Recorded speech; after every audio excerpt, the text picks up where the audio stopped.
Kisah Para Rasul pasal 16 ayat 1-3. Timotius turut serta dengan Paulus. Paulus datang juga ke Derbe dan ke Listra. Di situ ada seorang murid yang bernama Timotius. Ibunya adalah seorang Yahudi dan telah menjadi percaya, sedangkan ayahnya seorang Yunani. Timotius ini dikenal baik oleh saudara-saudara di Listra dan di Ikonium, dan Paulus mau supaya dia menyertainya dalam perjalanan. Paulus menyuruh menyunatkan dia karena orang-orang Yahudi di daerah itu, sebab setiap orang tahu bahwa bapaknya adalah orang Yunani. Ayat 4-12, Paulus menyeberang ke Makedonia. Dalam perjalanan keliling dari kota ke kota, Paulus dan Silas menyampaikan keputusan-keputusan yang diambil para rasul dan para penatua di Yerusalem dengan pesan supaya jemaat-jemaat menurutinya.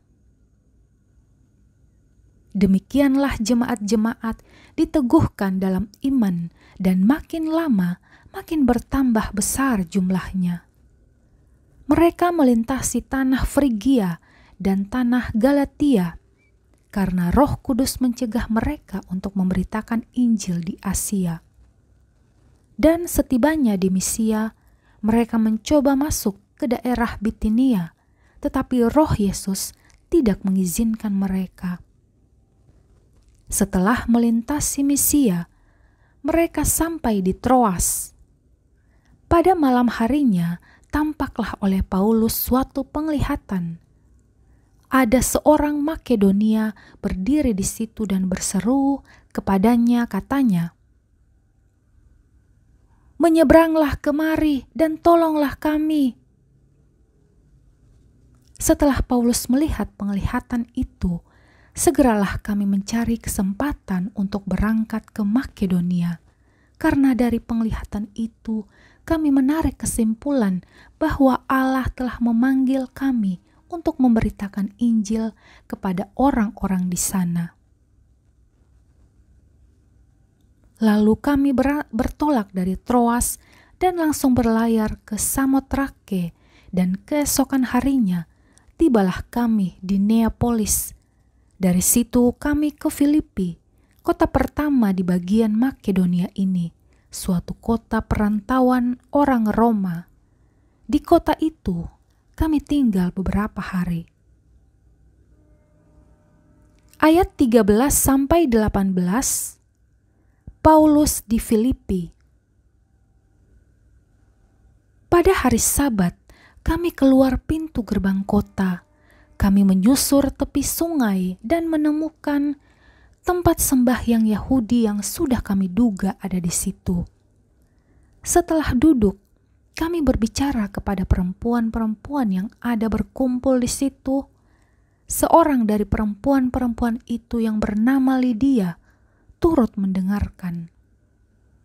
Ia seorang penjual kain ungu dari kota Tiatira yang beribadah kepada Allah. Tuhan membuka hatinya sehingga ia memperhatikan apa yang dikatakan oleh Paulus. Sesudah ia dibaptis bersama-sama dengan seisi rumahnya, ia mengajak kami, katanya, "Jika kamu berpendapat bahwa aku sungguh-sungguh percaya kepada Tuhan, marilah menumpang di rumahku." Ia mendesak sampai kami menerimanya. Pada suatu kali, ketika kami pergi ke tempat sembahyang itu, kami bertemu dengan seorang hamba perempuan yang mempunyai roh tenung. Dengan tenungan-tenungannya, tuan-tuannya memperoleh penghasilan besar. Ia mengikuti Paulus dan kami dari belakang. Sambil berseru, katanya, "Orang-orang ini adalah hamba Allah yang Maha Tinggi. Mereka memberitakan kepadamu jalan kepada keselamatan." Hal itu dilakukannya beberapa hari lamanya. Tetapi ketika Paulus tidak tahan lagi akan gangguan itu, ia berpaling dan berkata kepada roh itu, "Demi nama Yesus Kristus, aku menyuruh engkau keluar dari perempuan ini." Seketika itu juga, keluarlah roh itu.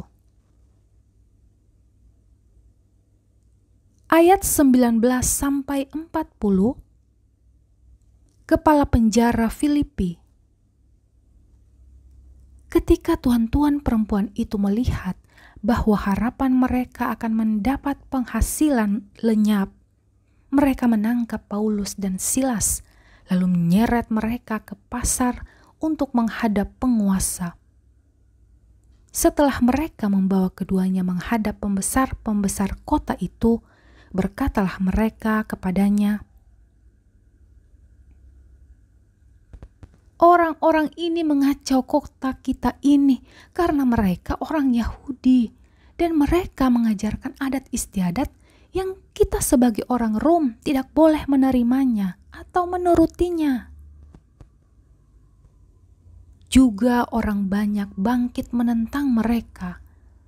Lalu pembesar-pembesar kota itu menyuruh mengoyakkan pakaian dari tubuh mereka dan mendera mereka.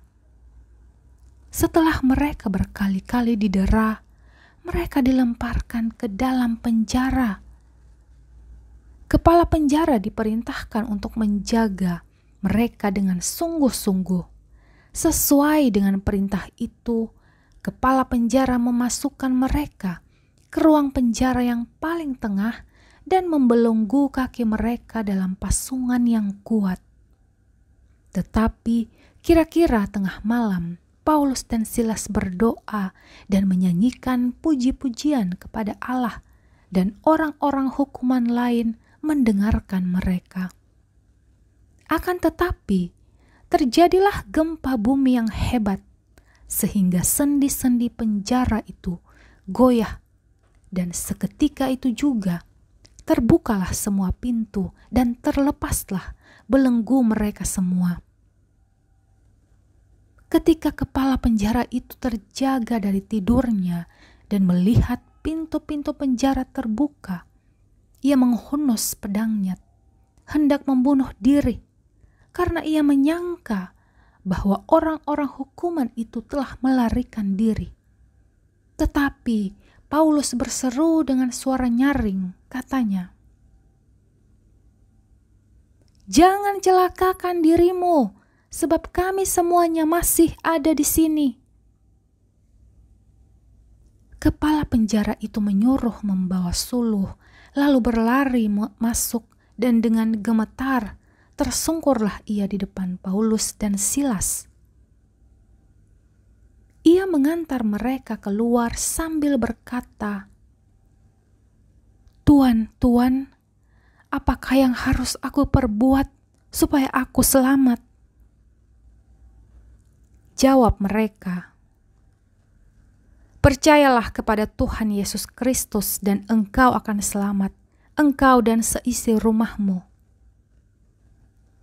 Lalu mereka memberitakan firman Tuhan kepadanya dan kepada semua orang yang ada di rumahnya.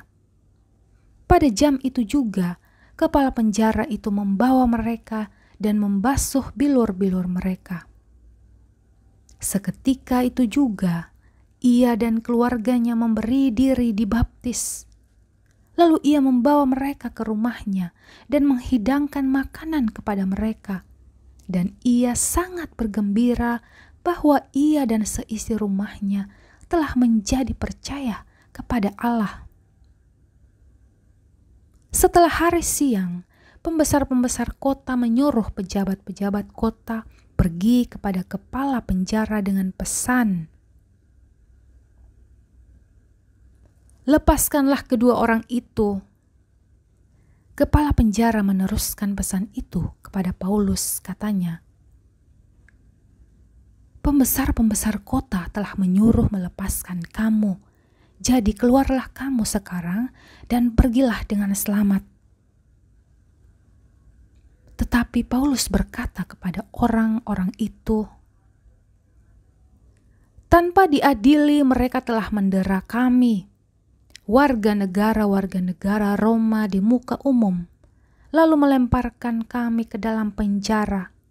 Sekarang mereka mau mengeluarkan kami dengan diam-diam. Tidak mungkin demikian.